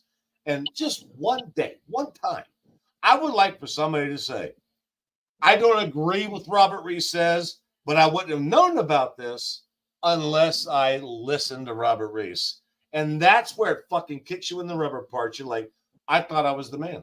I thought my channel was the shit. But I wouldn't have known about this unless I listened to him. Robert Reese, you need to smile on that one, dude, because not everybody gets that fucking well, I ain't tooting my own horn because I'm a news channel. It comes with the territory, man. It comes with the territory. That, you know, it is what it is. But dude, this is how I'm gonna tap my own horn. Gig news. But dude, maybe you are the gig news.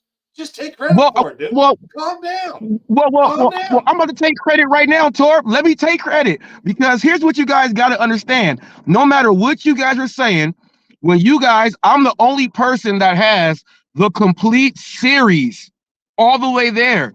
Pedro talking to me. No Bumper talking to me, both going back and forth. Pedro coming to Real Talk with Roy to clear his name because I'm the news. Pedro came to the news. People, look, I'm telling you, my post from 4 months ago, who do you go to for the best information for us all? Pedro came to HotFacts. You know, I am the number one news source for this. But let me tell you something. I'm the number one news source. Bro, let me tell you something. A lot of people don't know this. I'm gonna put it out there in the light right now. The biggest, brightest, shining light right now. You ready? Tell me you're ready, so I know you hear me. Oh, yeah, go ahead. Nobody, and I mean nobody that counts in this community, nobody, not one person, knew who I was until you and the Rev brought me to light, and Brian. Yeah, there was some terrible stuff. There was some terrible stuff going on, people, and I went to bat for Torque, people. I went to bat because the stuff was going buck wild, people. I went to bat, and I said enough is enough, and I went to bat, and you know, because of what they were doing to Torque, Torque was a valuable part of the Hollywood gig news by way of what they were doing, and because of the Hollywood gig news, people, they got a chance to see what was going on. And then bada boom, bada bing. It is what it is, people. I am the news. You may not like me saying it, but I told you at day one, my very first video, I came in as the official news channel without even having one sub. I came in as that because I said that's the lane I'm going to be going in. And people tried to come in and interfere because they didn't want the news here, and it's all backfired. Every time they came in, I did a story about them. So, so they brought themselves into the news. So, you're either going to step along or move aside. And I would like to say this. I said it in my video the other day that Bobby used to be a big part of the Hollywood gig news. Big part. People, Neckopolis was on the Hollywood gig news, and to this day, Jessica says that was the best Bobby joke, and can't none of you guys compete with it. That was part of the gig news. But Bobby was up there with me on Real Talk with Roy, who played a big part in this whole Pedro thing. Bobby was asking the questions about the real and the fake, and Bobby was in the Hollywood gig news, but not on the negative side. He was on the side trying to get answers. So, people, the news is not just about this and that. So it's all good. Yeah, Bobby did that. He wasn't on the opposite end, though, Torp. I heard it. He wasn't on the opposite end. He wasn't on the opposite end, Torp. Bobby plays like this. What'd you call that? These role playing. He rides the fence. Jesus Christ, does he play the fence? Hollywood Bobby. Bobby's one of the best actors that we have. Dude, he's literally worse than Pedro, in my opinion. All right, there it is. He's worse than Pedro. Ooh, Bob Dopolis. What was his name? Bob Stopper. What was his name? Bobby ain't never Bob sold me a beer. No, I'm an alcoholic, and Bobby's never sold me a beer. Okay. Hell no. Motherfucker, hell no. No. Hell to the fucking no. Never. Oh my God. He's worse than Pedro. Bobby, well, you got something there. You got to go ahead and separate yourself from Pedro now, because he just said you're worse than Pedro, and we know Pedro. So look, what do you think? Well, let me ask you this, Torp. Since Pedro's gonna, well, Torp, Pedro's putting a video out, and he told No Bumper that he needs to watch, and he's had some type of deal or ultimatum or something else that he says he's gonna put on, like, in the video. It's a must see or something. What do you think Pedro is gonna do or say? Because at this point, he either looks like someone that's gonna get a restraining order on this guy because he might get beat up, and he'll look like, from the top of the hill to the bottom, or what do you think he has in store to say to him that will make something? Because No Bumper says, should I watch it? I said, why would you even ask that, knowing that you're gonna watch? Go watch it. Why would you even ask, should you watch? But what do you think Pedro's gonna say? What type of video can you put up when it looks like he's getting gorilla pressed all over the place? Oh, fuck. I thought you were going to ask me a tough question. That's an easy one. Pedro's going to say whatever the fuck he thinks he's going to get paid to say. But do you think it's going to look like do you think he's going to come up, look like a suck up? Like a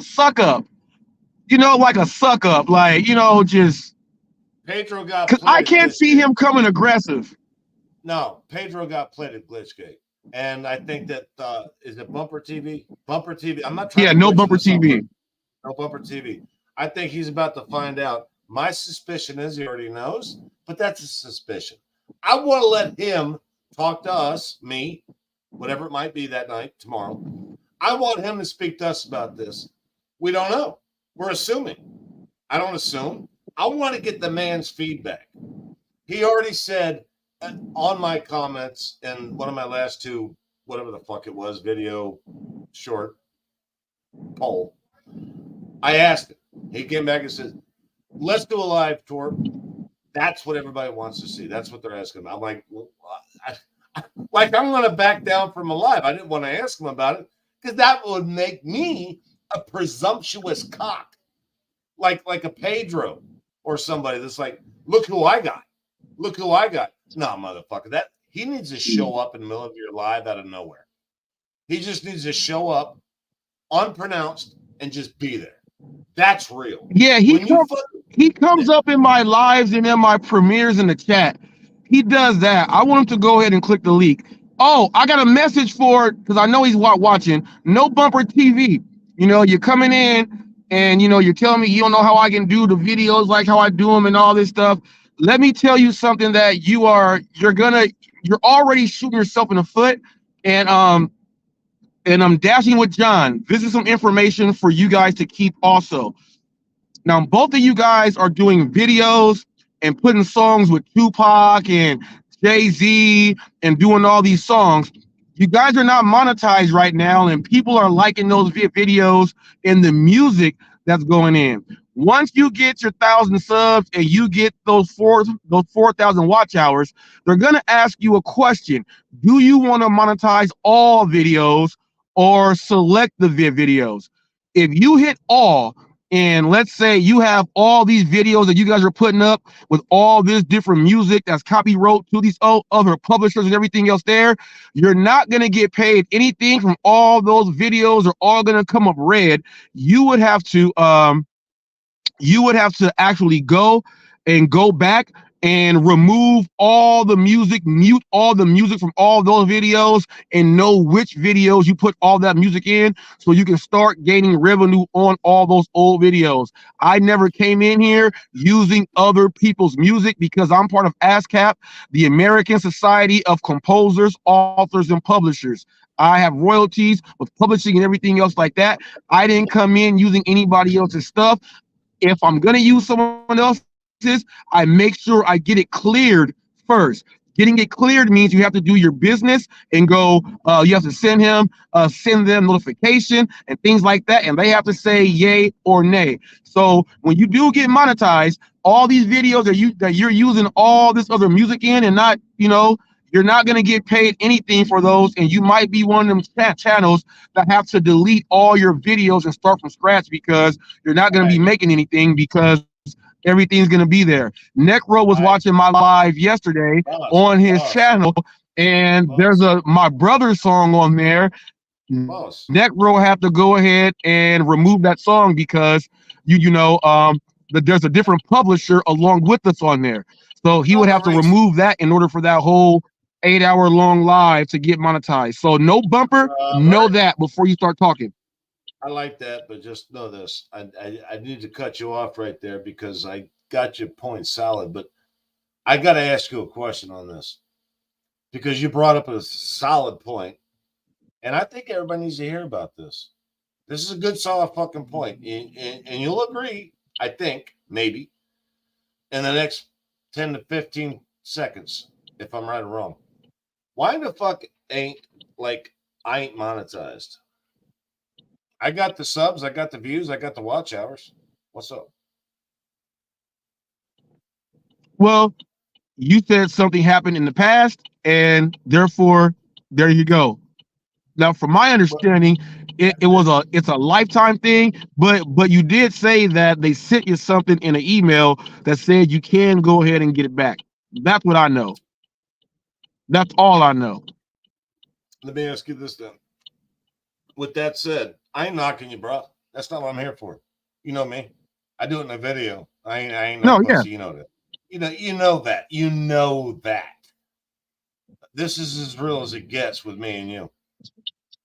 Dude, I literally fucking have been back and forth with AdSense and YouTube. Back and forth. And you notice my channel has not been shut down.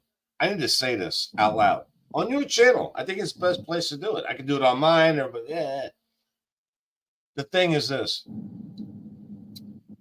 If I'm not getting paid, if I'm not monetized, forget the reason why. All right, let's just focus on that goalpost right here. Super Bowl, 3 points wins the game, right? That kind of shit. If I'm not monetized, if I can't get monetized, if I don't want to be monetized, the end of the game is like, I don't give a fuck why it happened, but it happened. Why in the fuck would I still be here? Speaking bars. If I can't get monetized, I don't want to be monetized, or they're not going to monetize. Why would I still be here? Well, it's what you do. Question. Why would I still be here? I could create a new channel. I could pop off. I could do a dashing trader. I could fake it. I could bring this one back. So why have I not? Why have I not tried? Why not bring up a new channel? I could get every person that's subscribed to me now, every comment that's ever existed on my channel. And in time, 6 months, 2 years, they would find me again. I can monetize that with her social, and we'll leave it there. Yeah. And I could do it. It's doable. So why haven't I done it? My question was not relevant. It was suggestive. Why hasn't Torp monetized his channel or created a new channel to where we know where to find him, and we see what he's doing. We see what he's doing. And we got a lot of channel creators on here that do that. They do that. And honestly, I think that was my biggest plight with say that new channel name again, boss. I'm not trying to be a dick to him. I swear to God. No bumper TV. No bumper TV. The very second I saw that clip that you provided, the very second I saw it, you provided a link to his video. I watched that. I watched all of it. And I don't really want to fuck this up for tomorrow night, but I will say this. I would love to hear his response to what I say to him in person live about that. Because Torp got questions? You going to deny it? Call him a liar? No, guys, that's not what I said. I need to talk to him, and I'd like you there to do that. Because if the man cannot respond, you're having a bullshit conversation. You just are. I don't give a fuck how smart you are, how great your channel is, subs, none of that. You could respond back to somebody and say what you think. That goes this far. But he said just tonight, he thinks that everybody wants to see me and him in a live. That's what they want. That's what he said. It's in my comments, Robert Reese. You're the best at this. It's there. I believe it was a poll, by the way. One of my last 2 polls. And I'm like, dude, I'm not, I don't know if you've met me, but I'm not backing down from any kind of live like some people do. And we just saw that the past week. Not you, Robert, but you know who I'm talking about. I'm not going to bring that name up. It's like, why in the fuck are people giving these people attention? They're trying to be monetized. They'll be as disgusting as they can to do it. They'll make up shit to do it.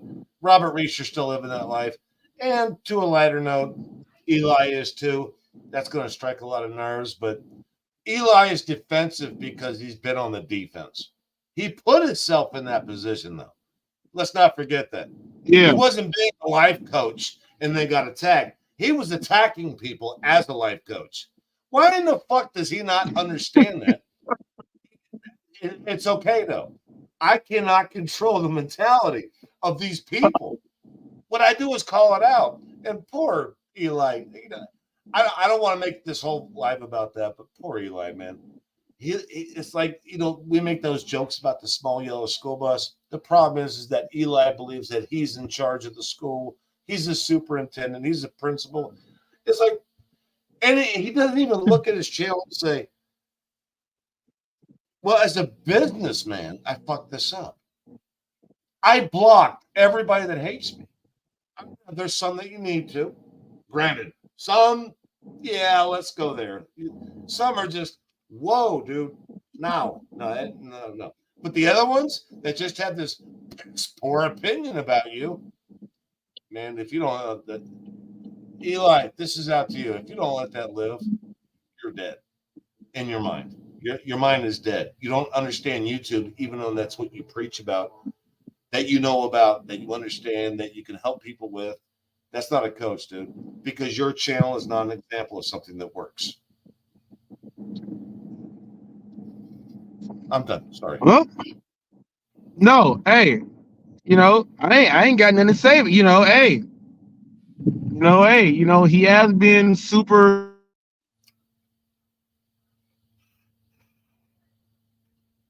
Just so everybody knows, he locked up. I don't follow his I don't follow his court case or whatever's going on. God, the court case. Jesus Christ. You know what? I was interested in that for about a week when I thought it meant something. And then I listened to Coach J. Rom and I listened to Tammy. And I'm like, do you guys realize you're beating a dead drum here? This was the best part of the drama in the late part of last year. And then it faded away like a strange smell in the attic. I'm like, dude, you guys did that. We didn't do that. You did that. You're going to go back and forth with Eli, the one guy that you guys say you can't stand. You don't want notoriety for. You don't want him exposed. Nothing. Just he's a big fucking douchebag. That's it. That's all you guys got. We get it. We got it. And that's all the fuck they keep doing. That's it. That they don't do anything else. And everybody wonders about Lisa Shirley. Like Lisa Shirley is all about Torp. That's all she does. I'm like, well, what the fuck did Tammy and Jay Ron do to Eli? Eli, I got my opinions about that guy, brah. Trust me on that. You've already, my videos stand. And I'll just stand by the videos I made. But what I know is this. Coach Jay Ron and Tammy came up on here. And they put him out to pasture. Eli went out to pasture, man. That was, I give him props for sticking around. That had to be painful. It did. It just did. That was an ugly mess. That was a car accident. But he stuck around, and he's still going. And I think that's because he's now tipping at the bottle of wine that his beloved, wonderful, hope she lives forever wife does. And I'm like, dude, what are you doing, dude? You're not proving your point. You're making it worse. And he sees that. And then I saw, this guy's all about the dollar. That's Eli. I saw that with Pedro. I saw that with all these channels that led us to this point. And let's face it, if you guys don't want to admit that, that's okay. I'm not going to get mad at you, but they led us here. These big channels. How to DoorDash. Do I use a red bag or don't I? Do I leave it door or don't I? Do I text a customer? When do I text a customer? All those questions. We came here for that. A long time ago. But these motherfuckers are still on it. And now we got this drama with people that are killing themselves to be popular. Well, you got some people that's really tough on you right now. That's really no shit. Necro has these, Necro has those people that are yes. If you look, Necro's got the people who are infatuated with you right now. Dude, why is Necro up my ass? Yeah, because Necro has now been hypnotized by those people that are infatuated with Lisa Surley and you. Now Necro, his thumbnail today was, it's got you and Lisa up there, and I'm just like, what is this dude doing? I'm like, what is this dude doing? Is it possible? Is it possible? RR, is it possible? I know it's going to be far stretched, and please beg my forgiveness on ignorance if I'm explaining this ignorantly. But isn't it strange that all of a sudden Necro is promoting my channel by putting shots to promote his lives? It's a question. It's a question. It's a question. Because I'm like, why would Necro be promoting my channel? And he knows that if he promotes my channel with Lisa in the still shot, he's like, for some reason, he's infatuated with Lisa because she's so full of hate, garbage, lies. We all understand the story. It's like a fucking Pedro 2.0. And I'm like, I get it, though, because all she talks about is me. That's it. She doesn't do anything else. That's her fucking play. It has been. Who's going to argue? I'm like, I still don't know why. I've told you guys this 100 times. I actually don't know why. But here is Necro now fucking filming the goddamn soccer team behind the one that he says is winning, which his channel was failing until he brought us up, and which I thought was really kind of funny. I watched his comments, dude. Remember that old saying, know your surroundings? I still do that. I'm watching Necro just fucking he's doing this. All those comments he's getting when he hates on me. And then when he pops, and he finally does, there's a little Rico Suave. When he does that, he gets more views on the next video. That motherfucker's the one that's playing. Don't ever let anybody kid you about that.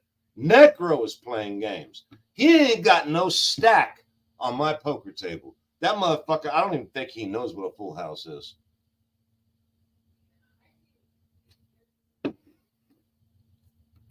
Sorry if that hurt your fucking snowflakes feeling, Necro.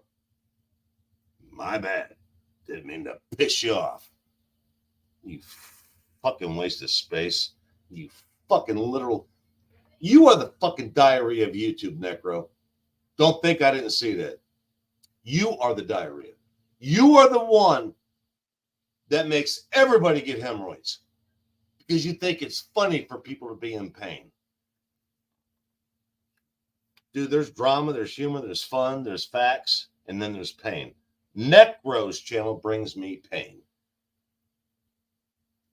But you'll notice without my still shot in his fucking live, look at the ones before it. Now they're going to go up. But before that, they were nothing near what this is. You're welcome, Necro. You fucking panty waste. I got you, though, boss. I got you. I got you.